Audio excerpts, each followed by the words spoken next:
I have a vague memory of the first time I went running by myself. It was a terrible experience.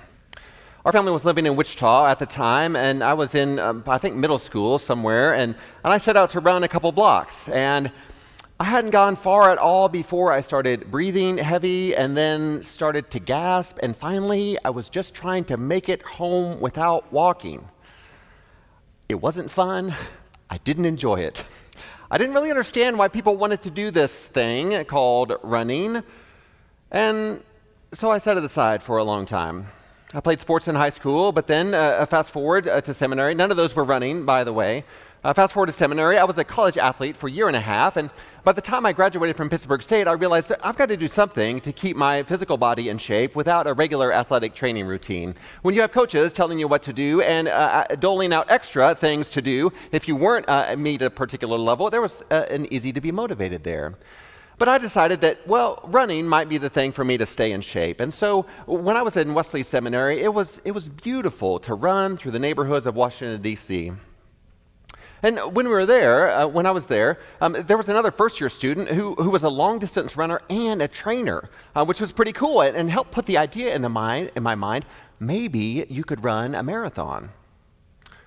Okay, well, I've never done that before. But then another first-year student, the girl that I was dating at the time, gave me a birthday present that said, "We're going to run a marathon together." Now, I probably wanted to run the marathon more than she did, but that didn't really matter because there were plenty of times on long runs to talk and to get to know each other better. And that was more important. Nicole and I ended up running several marathons and half marathons together during those years, and this regular rhythm of running helps build our relationship. This regular rhythm of running helps build our relationship. And the same thing, I think, is true in our relationship with God. A regular rhythm or routine or pattern that we find ourselves in can help build our relationship with God and, of course, other people. And a commitment to regularly engaging in spiritual practices can grow us in our love of God and our neighbors. And so today we're starting a 5-week series called 5K, Run the Race. We'll be taking a look at the physical commitment to run or walk or to roll a 5K, and I'm inviting you to do that sometime in May, to move your body in some fashion, 5K, 3.1 miles, and we'll be considering what we can learn about spiritual commitment to the spiritual practices to worship, study, serve, give, and share. And so we begin today with a look at the letter that Paul writes to the church at Corinth. You remember that much of the New Testament is written by Paul, and he's writing letters to churches that he has helped founded or he has heard from or knew about them. And Corinth was one of the cities that he had been to and helped launch this church. And there had been a series of teachers there, and so he's writing to them to give them some encouragement. And there's a lot to be said about what was actually going on in the community, but today I want to take a closer look at what we know from history. And the people of Corinth would have highly valued athleticism. It was highly valued. Athletes were honored in the Greco-Roman world, and every major city had an arena.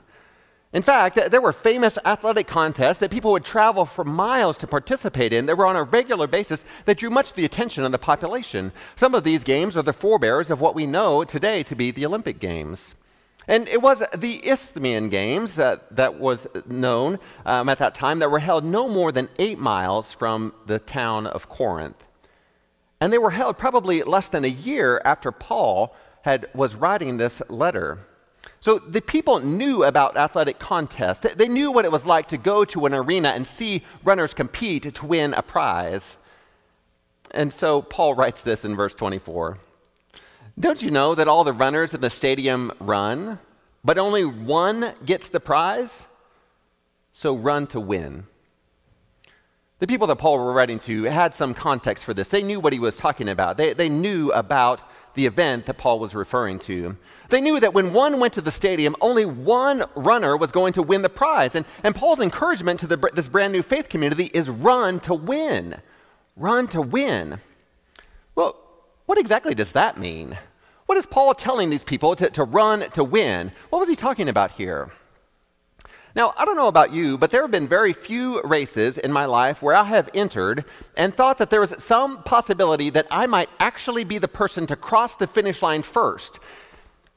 Actually, I don't know if there's any race that I've entered where I thought I might actually be the one that crosses first. Many times, I'm just hoping to finish. I'm hoping to complete the thing, no matter how I have to get to the finish line. And coming in first is pretty far from my mind. So I know the truth about my body and the training that I've done or the training that I haven't done at times.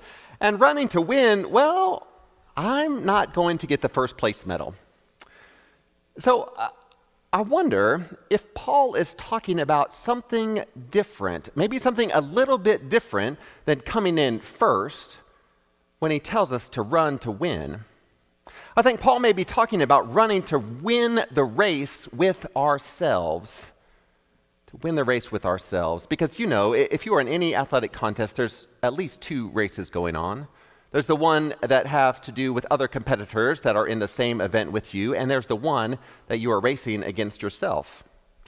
No matter where I might place in a race with others, I always have the chance to improve on me. Now, I may come in near to last, or even the very last person in the race in the competition, but I might have won because perhaps I offered my very best performance at that time up to that point. My own personal record, the only challenge that I have before me at times is what I have done in the past. And I think that this may have been, it's possible that Paul may have had this in mind and was hoping to convey that everyone has a different road to run. Everyone has a different journey when it comes to the spiritual life. And in the spiritual life, we're not competing against each other. We're not competing. There's not just one person that will end up as part of God's kingdom. God's kingdom is open to all. We all have the chance to run, to win this race of faith. Because Paul's talking about, in the next several verses, he talks about a prize that is eternal. Not the laurel leaves, the wreath that would have been received by athletes who won in the arena. He's talking about the prize of living with Jesus. And not only the prize of living Jesus after our life with this earth is done, but the prize of living with Jesus when we find our relationships are shaped and molded by being more like Christ. When we find the fruit of the Spirit being made real in our life and we find ourselves filled with love and joy, peace and patience, kindness, goodness, gentleness, and self-control, this is the kind of life that we have in Jesus Christ. This is what it means to run, to win, and to win a prize that lasts. Now those characteristics, those fruit of the Spirit, I don't always find them in my life, but I want to. I want to. And I'm on a journey, and you're on a journey, and we can all take the next step. To run, to win, in the context of our faith, encourages us to ask, how am I doing in my relationship with God? Am I really loving my neighbor? How about my enemies? How is it really with my soul? And as we answer these questions truthfully and honestly over and over a series of days and weeks and months and years, we can see the progress in our souls. Sometimes we're moving closer to God, and sometimes we're moving further away from God. Sometimes we hit our training plan, we do the spiritual practices that shape us to become more like Jesus, and other times we set them aside. And I don't know about you, but I can see it in my life. When I pause to reflect over the seasons of my life when I've been faithful in spiritual practices, it's different than the seasons where I have let those set to the side. And we can know that we're doing what Paul encourages us to do when he tells us to run to win. This is the journey of the Christian life, always growing to become more like Jesus, paying attention to how we're doing in loving God and our neighbor, and taking the next step on our journey. Taking the next step to grow, taking the next step to be more like Jesus. And we know that growing in our faith isn't something that happens by just cramming more information in our brains. We're not just taking the Bible and inserting that in our head. All of that knowledge in our head really doesn't mean anything unless we actually put it into practice. If we don't experience what the knowledge has for our lives today, if we don't let the knowledge come from our head and into our heart and out into our hands and how we live our daily lives, then we're missing it. To fully experience our faith, we have to practice it. We have to practice, and that takes commitment. We know that God is faithful, that God keeps all of God's promises throughout the scriptures, and that God puts plans into action, has designs and hopes and possibilities for each one of us for good. And because God has followed through on God's plans, we have the chance to live with God now and forever. And we have the chance to make a commitment, to make a plan for our lives, and to stick with it. And Paul may be talking about this type of commitment in verse 25. Everyone who competes practices self-discipline in everything. The runners do this to get a crown of leaves that shrivel up and die, but we do it to receive a crown that never dies. Everyone who competes practices self-discipline in everything. Is he talking about a plan for our faith? Paul used running the race in a way, as a way to talk about our relationship with God. You don't just go out and run a marathon without any type of training. Instead, you make progress toward it. And you don't just say, well, today I am living 100% the way that Jesus would want for me to live. We practice it. We make progress toward it. A growing relationship with God isn't something that happens overnight. It's something that happens over a series of days and weeks and months and years. We need to practice. And practicing self-discipline in everything is the way that Paul puts it in this verse. This is how we commit to God. And over the centuries, the church has taught about this practicing the faith, this plan that we might have to become more like Jesus, as spiritual disciplines that shape our souls over time. And here at Susanna Wesley, we talk about them as our 5 spiritual practices: to worship, study, serve, give, and share. And when it comes to you getting things done, I don't know about you, but it's sure helpful for me to have a plan. And the same is true in our relationship with Jesus. And I hope that reminding you of our spiritual practices each week helps you make a plan to prioritize growing an everyday faith with Jesus, to put the practices of our faith into action, to actually say, hey, I might not be very good at this, but I'm going to give it a shot. I don't know about this 5 acts of kindness thing, but maybe I'll try 1 or 2. Can I get to 5 in a day? Maybe. But I'm going to practice and see if I can get better at it. So I want to remind you about serving. We do it on our own and with other people. We can be the hands and feet of Jesus in the world together by making a difference in the world around us. And serving others, 5 acts of kindness, sometimes I think to myself, really, how is that going to happen? And then I remember it doesn't have to be that big a deal. Just a little act of kindness can count towards that. It could be someone that you live with or someone that you see out and about. Maybe someone that you work with. You might consider that this practice is maybe connected with the golden rule. You might think, what would it be nice for someone to do for me or to say to me? And then we'll do it to someone else. A small act of kindness. What would be a pleasant surprise? And then pleasantly surprise someone else. And then we do that together, because together we can make more of an impact when we focus our efforts in particular areas in the life of our community and say, we're going to make a difference in these places, and we're going to invest all that we have into making a difference so that our community might be more like God's kingdom, because Susanna Wesley has decided we're going to focus here, and we're going to make a difference. We're wrapping up our collection of protein foods and getting ready to collect hygiene items, and this is a chance for you in the weeks ahead to serve with others, to bring something to donate that'll be delivered to those in need. Would you be willing to help contribute? The good news is that we can become more like Jesus with the plan to practice our faith and put God's love in action. Our lives and the lives of those around us will be better. So I invite you to serve others this week. Could you make a plan to practice?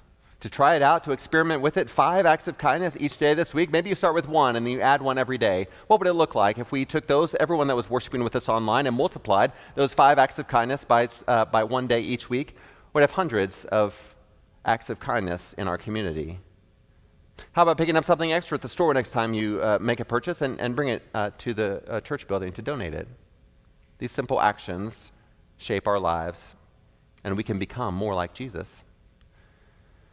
Now, I'm back at running again. I'm not going for a marathon, just a 5K. And again, I want to invite you to consider joining me in some way to see what we can learn about our physical bodies and how that type of training can reflect on the way that we might train our spiritual bodies. And so whether you walk or run, whether you're on wheels or some other way of getting around a 5K, 3.1 miles, I invite you to that sometime this month, because the practice of training our bodies can be a great model for the practice of training our souls.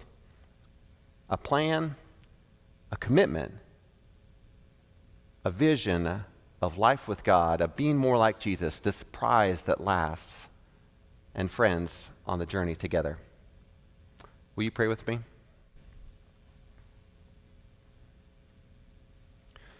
God, we ask that you would fill us with your Holy Spirit, that you would place in our minds a picture of what it means to love you, and to love our neighbors.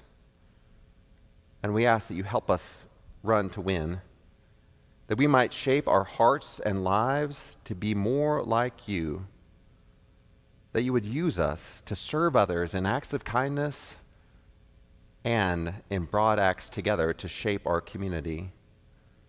Strengthen us, O God, and help us to follow you. We offer all that we are to you in Jesus' name. Amen.